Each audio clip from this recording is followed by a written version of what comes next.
Hello, everybody. Welcome to Horror 101 with Dr. AC. My name is Aaron Christensen, and tonight we're going to be talking about a true horror icon, Robert Englund, best known to horror fans as the child murdering Fred Krueger from Nightmare on Elm Street. But Mr. Englund is far more than just Mr. Krueger. He has over 150 TV and film credits to his name, and there's a new documentary out called Hollywood Dreams and Nightmares, the Robert Englund story. And here to talk to me about that new documentary are my good pals, S.A. Bradley from Hellbent for Horror and John Kitley of Kitley's Crypt. Hello, gentlemen. Hey, how's it going? Nice to have you here. It feels like I just saw you not too long ago. So let's talk a little bit about this documentary and about Robert Englund as a horror icon. I feel like he's someone who I have come to, regard as like a modern day Vincent Price. He's somebody who always seems to be enjoying himself in the roles, no matter what the roles are. And I won't say that, he doesn't always increase the value of the film such that I want to see it, but he does always increase the value of the film. When he's on camera, it's fun to watch him. So just kind of going around really quick.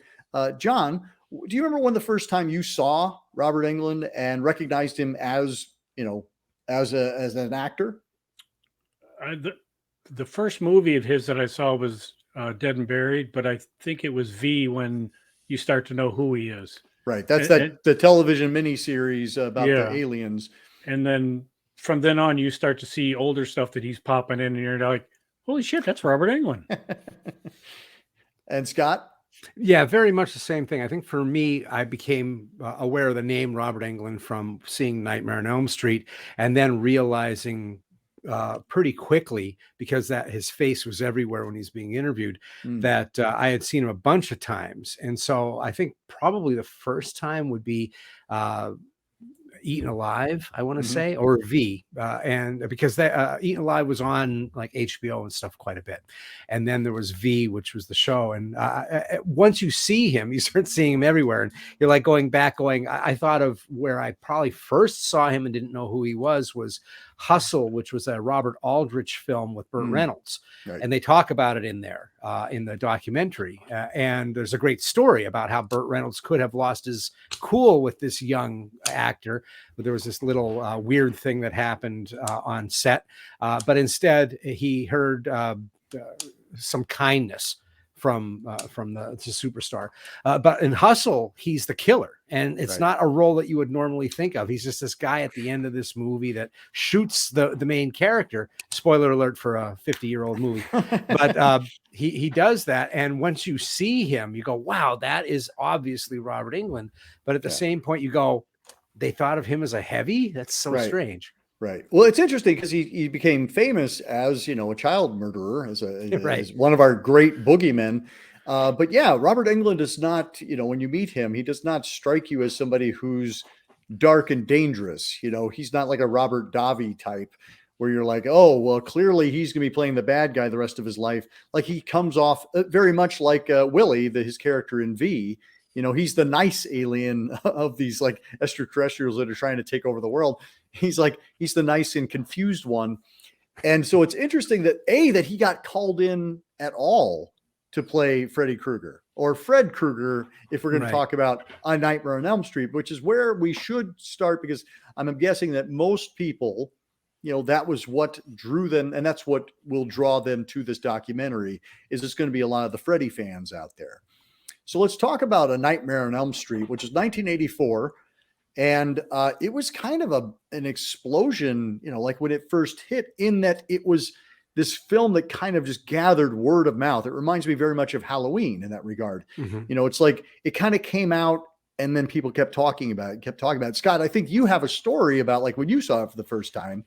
Oh yeah, absolutely. I mean, it's funny. if you look back, even on like Fangoria magazine and stuff, they had an interview with Wes Craven, and he was talking about 3 movies that were coming up. It was TV movie, which was terrible. Hills Have Eyes 2, which was terrible. And there's also this one I'm working on called A Nightmare on Elm Street. And so they spent most of the article talking about Hills Have Eyes 2 because that was a known entity, right? Right. But he wasn't a huge name at that point. It was just kind of like, oh, let's get old Wes in, old Swamp Thing guy in, and talk about his movies. So he wasn't setting the world on fire. He had this really low budget film.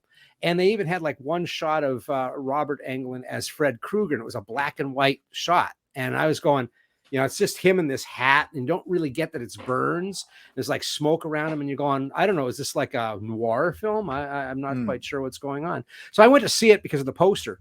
And it was one of those things where you have like a dozen people who are the horror guys that show up for every movie, and no one else is there. And it started dangerous. It had this smaller frame in the middle of a big screen, and it looked like you were watching footage that was illicit. And this guy's building this glove. And by the time we get to the part with the first death, which is very surreal and supernatural and strange, we were all jumping in our seats, these dozen or 2 people, but it's an empty theater. Nobody really knew what it was going to be. The next day we came back with friends who we offered to pay to see this movie. And within a few months, it became a huge deal. But it was certainly one of those word of mouth things. Nobody expected it. And in the midst of the slasher craze, it was something very different. Yes. It still had the skeleton of a slasher in it. I consider it more of a ghost revenge thing because there is this whole thing of going against reality that's happening in there. Is it dream? Is it reality? Well, it's both. And just the idea that it was ballsy enough to do that and not care whether it made absolute Freudian sense was really great. I thought it was fantastic. John, when did you see Nightmare on Elm Street for the first time? It was when it played in the theater. I worked at the theater and we had it, and just standing in the back and watching the crowds night after night, just completely freaking out. I mean, it shows you the effectiveness of the original film, which, as most fans will probably agree to, it's a shame that it didn't keep that tone as it went on, because Freddy became so damn popular. Right. It not that it became a parody of itself, but he became the icon as opposed to the film. Right. Which is why I really like the new Nightmare, because Craven even said he wanted to make Freddy scary again because he had stopped being scary for some time. Well, in this documentary, Gary, geez, I'm blanking on their names. Sorry. Christopher Griffiths. I was going to call him Gary Griffith. Christopher Griffiths and Gary Smart are 2 filmmakers, and both of them have a pretty solid background in creating special features for Blu-rays and DVDs and things like that. I believe it's Gary who did the extensive Fright Night documentary called "You're So Cool, Brewster." Yeah. And it's really kind of fun to watch them put this together. And I remember like looking back at like the Never Sleep Again documentary about the Nightmare on Elm Street franchise. That thing is 4 hours long, and you enjoy every bit of it. So when I look at this documentary, like at first it was 2 hours long. It's like, is there that much to say? But if you know Robert Englund, and I'm happy to say that all of us have experienced him in some regard, that you realize, yes, I do want to spend 2 hours hanging out with Robert Englund. And that's what this documentary kind of does, is it gives you a glimpse behind the mask, as it were, so that you get to see, this is a working actor. This is somebody with, over 150 TV and film credits. And he has, he's known for this one character that is, taken, I think, like 8 films. But he's so much more than that. And I think that's what this documentary does. It takes us all the way back to his early days and talks about how he came up. Talking to your story there, Scott, about him working as a small, like one-line guy in several movies. Yeah. I remember seeing him recently in this film Stay Hungry, yes, where it's him and it's one of Arnold Schwarzenegger's first films, where he's actually like gives a great performance. Yeah, Jeff Bridges and Sally Field. It's a great film. R.G. Armstrong. Just a side note, like there's the craziest gym fight between R.G. Armstrong and Jeff Bridges that you're like, that's what it would look like if you got in a fight in a gym. But Robert Englund pops up, and I was like, what the heck? So he's been around for a long time. And the idea that like he has become this icon for horror fans is kind of amazing. And as the documentary shows, it's because he is such a nice and generous artist and human being. Yeah, he's a real passion person, and you get that. I think it's interesting that you mentioned Stay Hungry, because that's a Bob Rafelson film. And I think in the documentary, Englund says something like, yeah, we had all these different people in this movie. And it's kind of like this moment when the 60s and the 70s hit at the same, and everybody's working on everything. And that's what I would say about Englund, is that I joke about this with some people, that he's like the Zelig of film in real life, because he's like a kid, he's in a play, and Steve Allen is there and gives him a rose and says, kid, you got what it takes. And then later on, he's like hitting on, he does the leaves in Halloween. Right. He's like he was like scattering leaves with John Carpenter. Yeah. He's like doing these movies with Burt Reynolds. He's doing things with Henry Fonda, The Great Smoky Roadblock, and his girlfriend at one time. Oh, she goes on to write on the Lost Boys. She writes the movie The Lost Boys. So you're like going, what the heck is with this guy? He's involved in everything. But it is the idea of being a working actor, right? He's waiting for the lightning to strike to make all this illuminate.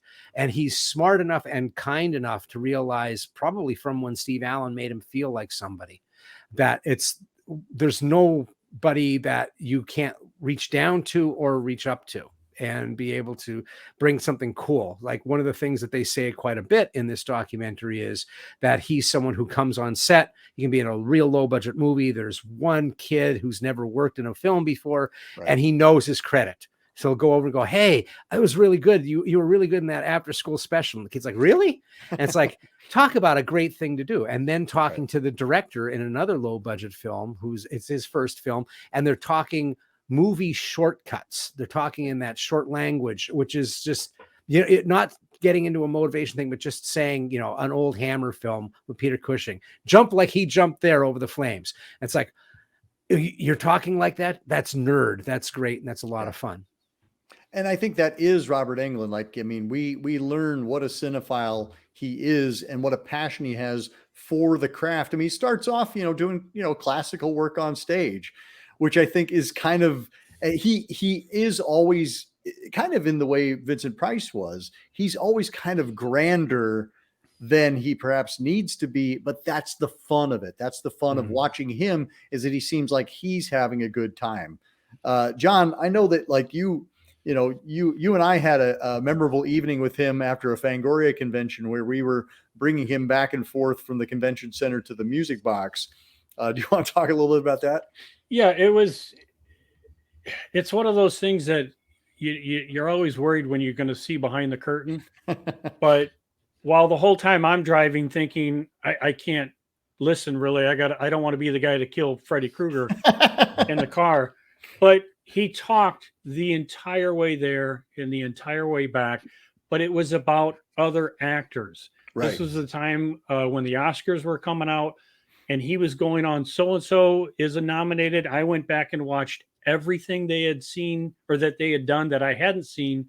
He knows the craft, he knows the business, and he's in love with it. So I think kind of like to your point, Aaron, like Vincent Price and even Karloff, they worked a long time before they got their stardom. Right. Yes. And I don't think Englund ever lost the reason why he got into it, of the passion of the craft, and where he was at that time, like Scott's point, when Steve Allen tipped him, it means something, and it really can relax somebody and give them maybe a little bit more confidence than they had originally. But just hearing him talk, I mean, I left that night completely a different opinion of him, that he's not just some big star that's doing this stuff. No, he really loves what he does. And I think in the 150 plus credits that he has, it shows, because if he's in this low budget movie for 10 minutes, when he's on screen, he is on, and he does not treat it anything less than an Oscar winning film. And I always give him a lot of credit for that. Well, and he obviously was famous for playing Freddy in the films, and he also was the host of the Freddy's Nightmares TV show. But I think what has kind of taken him to the next level is those convention appearances. Like, he is so accessible and so present for his fans that he kind of generates that kind of passion for him, for his work. When you meet Robert Englund, you really feel like you are meeting Robert Englund. It's not that you're just getting a signature from him. Like, his engagement with his fans, like for those 2 minutes, it's the two of you, and it's just the two of you. I remember not only that evening that we drove to the Music Box, but later when I was putting my book Hidden Horror together, and I approached Robert Englund and I said, would you mind, taking a look at this and, maybe giving it a little blurb? And he looked at it and he was just like, oh my gosh, this looks fantastic. And he like opens it up and he's reading the titles. He's like, I haven't seen that in forever. Oh my gosh, you got that in there. Like, he was a fan, and he made me, as the editor of the book, he made me feel like I was something special and that I was doing something special. And I think that's kind of his power.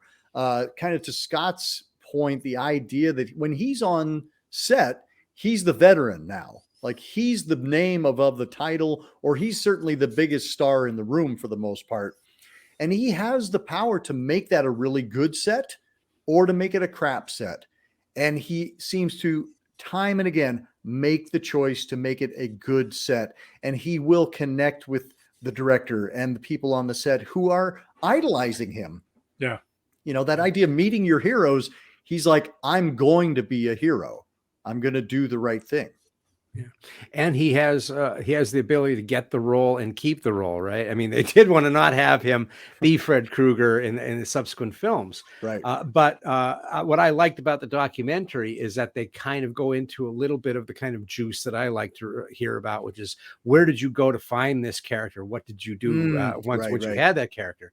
And I think first the comparisons to guys like Cushing and definitely Vincent Price are very adept, because I think that Fred Krueger from the first movie was the first time in the modern era that I could think of where an actor really came through the makeup. The makeup is part of him, but he is also a big part of it. And the danger was really there. And as that movie went on, he was scarier and scarier. They even take the key light out of him at one point. And so you just see this little scarry thing, and he's talking, and it's really creepy.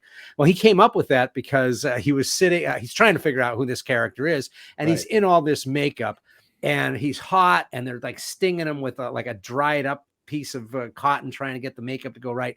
And the beautiful model actors come in, Johnny Depp and Heather Langenkamp, and they have little pink fans for them, and they're keeping him nice and cool. And he's like grumpy and angry, and he's like, they got their whole life ahead of them. He goes, that's it. Envy's what this character's all about. So he hooks onto that, and all he has to do is feel that envious moment that he felt in that chair, and he can hop right into that character. And he's also a guy who, he looks like he looks, right? If you see him in person, if you see him in V, not a scary guy. He's going to go up and talk to Wes Craven, and he takes cigarette ash and puts it under his eyes, and he takes oil and oils his hair and roughens his face up and just sits there and stares at Craven and says, I'm not going to blink until he stops talking. And he just stays there looking at him. And I'm like going, see, there's the craftsman, right? There's the artist. It's not just a guy who comes in and likes everybody. There's some meat behind that. Yeah. And he doesn't lose on either side. He's not just the nice guy who can't make a good movie, but he's the nice guy who is also a craftsman and doesn't have to be an asshole. And I think that's pretty rare air. Yeah, he's a rock. Well, he is kind of a raconteur, and so he's a good person to have on your set, but he's also a good actor to have in your film. Yeah. And that's the joy. When we go to conventions, you will still see just lines, and the last time, he played Freddy Krueger was 2003, that Freddy versus Jason, that was 20 years ago. And yet he is still creating these massive lines of fans who are discovering him and rediscovering him, or who have just loved him for years and consider him, you know, an old friend, which is so funny that, like, you know, Freddy Krueger is your best friend. But I mean, that's kind of the fascinating thing about this pop culture icon that he's created. You know, that kids will walk around with like a Freddy glove on, and you're like, Wait, kids. Yeah, exactly. And I mean, it's gone so much further beyond him. And I don't ever get the sense, and this is something they perhaps could have dug into a little more in the documentary, is the idea of like, what has that done to him? It's like he became, in the way that Karloff always said, I don't ever regret being the Frankenstein monster. He's my best friend. You know, Freddy Krueger is clearly Robert Englund's best friend. It's given him a career and a lifestyle, but it also has kind of limited him in terms of the kinds of roles he can get, in the same way it limited Cushing and Vincent Price and Christopher Lee to a certain extent.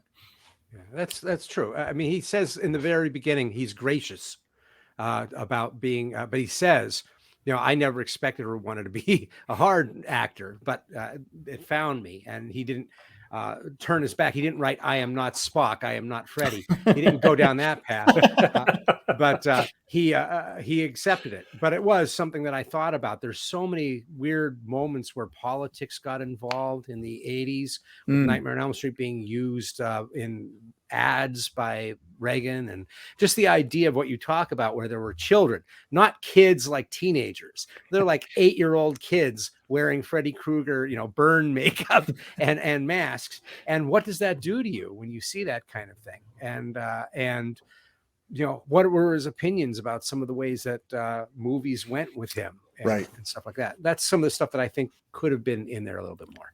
At the same time, I think it's a solid documentary. Yeah. It's over 2 hours long. It's going to be premiering on Screambox on June 6th. So definitely worth checking out there. But I think, I mean, one of the great things is that it does give us 2 hours to hang out with Robert Englund and the people who love Robert Englund, you know, and that's who this movie is made for. Yeah. And I remember, you know, thinking as I was watching, I was like, do we really need a 2-hour version of this? Should it not be cut down a little bit more? And I've completely gone the other way, where I'm like, no, we should hear as much as we can hear. This movie is made for the fans. It's not, you know, and it's also going to be made for people, you know, maybe a generation from now, who are kind of like, who was this Robert Englund guy? You know, in the way that we are with Karloff and Lugosi and Price. And it's like, who are these people that became icons? People are going to want to know. And so I say, let the camera roll, and, you know, easy on the editing shears. I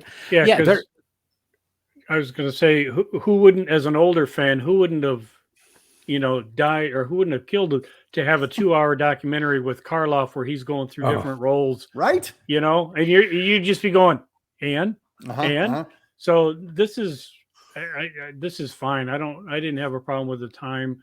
The more the better, because it's just more information. I would have liked to have heard a little bit more about some of the other roles, even the minor ones, because even though he did get pigeonholed as a horror actor, I think he took that and went, I can play all of these different characters that I might not have had otherwise the chance had I been a leading man or whatever. And I think that just proves how talented he is, that he could do that. Yeah. And I think 2+ hours, there's a lot in here that I didn't know. A lot of it was interesting stuff about his past. Well, hanging out with like William Catt and Lance Henriksen. Right. You know, Dennis starting Dreyfuss. Dreyfuss. I think he started a production or a theater company with Richard Dreyfuss, and you know, all of this stuff that was in there, including looking at some of the early roles. I was going, I had no idea. And I think it's also important, kind of what you were saying, AC, and also Aaron Abushan has talked about it a couple times. He's a professor, and so he's really interested in preservation of things. Like, we shouldn't look at these as special features, it's kind of like what happened with posters, right? all this great art was made with movie posters, and they just thought it was toilet paper. Like, throw that away. That movie's out of town now. It ends up in garages somewhere. And then people later like, what was this? This is amazing. This is art. Right. They don't know the names of the people on it. We shouldn't make that mistake again. And I think the idea of special features, what Aaron has said, is we should make it like an archive. Somebody should take the 18 hours that made these 2 hours and have those available for somebody. Like, I went to the George Romero archive in Pitt, and there's envelopes that have never been opened that have scripts that he mailed himself that nobody's ever seen. Wow. May mean nothing to most people, but for me, I'm sitting there going, shit, I'm not the only one who has failures like this. I'm not the only one who forgets to do something. You know, there's something about that. There's something about the creative process, right? It's not all home runs. And there's something endearing to that. Well, and to your point, you know, like, most of the people who are going to be coming to a Robert Englund documentary are going to want to know about Freddy. Yeah. You know, like, so they're going to have to spend time on each one of those films. I mean, I think they spend more time talking about, you know, when Kane Hodder didn't get the gig for Freddy versus Jason than they do on perhaps some of his later more interesting films that he's done. Yeah. At the same time, you know, like, that's kind of the audience you're going for. So yeah, with somewhere in those 18 hours is going to be that story of that movie he made in 1996 that nobody saw, you know, but that he really dug. You know, that's the sex scenes that they inserted into Eaten Alive that he didn't know about in Japan. He's like, what? I do think, I mean, kind of again to the idea of, like, we could probably dig in a little bit deeper. Like, I think that whole controversy about Freddy versus Jason, where Kane Hodder was passed over. I mean, the truth of the matter is they couldn't have done Freddy versus Jason if Robert Englund hadn't signed on. Right. And so that's one of those where you go, well, I'd love to hear the story behind that. Did Robert Englund just go, well, sorry, Kane, I'm moving on. Yeah. And, you know, like, but we don't actually get too deep below the surface.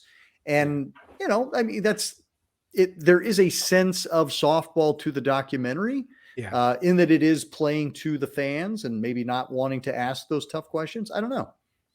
I tend to think that Robert Englund would have I just lost the word, respected the producers and the director, and went, we're going with another choice. And instead of him going, well, I'm Robert Englund, and if you don't, I think he went, okay, I'm an actor, I'm going to do what you guys want. And but it would be nice to, then again, you're talking about waving dirty laundry around, so you're not really going to sure what would come out. But I think he had a little bit more respect for the production and went, I'm going to go with your decisions.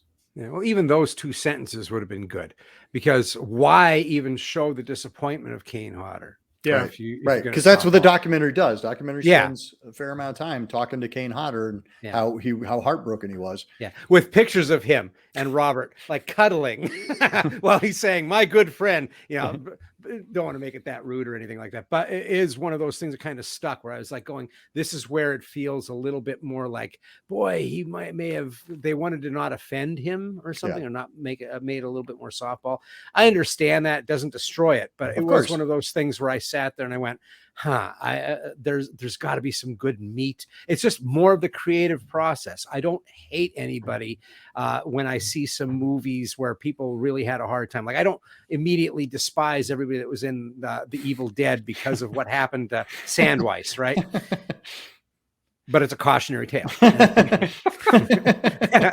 Mind the trees. Mind the trees, exactly. So, as I said before, this movie will be premiering on Screambox on June 6th. And if you enjoyed our episode tonight, or any of the other episodes you've seen on Horror 101 with Dr. AC, please do yourselves a favor, like and subscribe so you don't miss another show. We'll be back for more. Scott and John, thanks for joining me. Until next time, keep searching, keep exploring, and keep sharing the scare.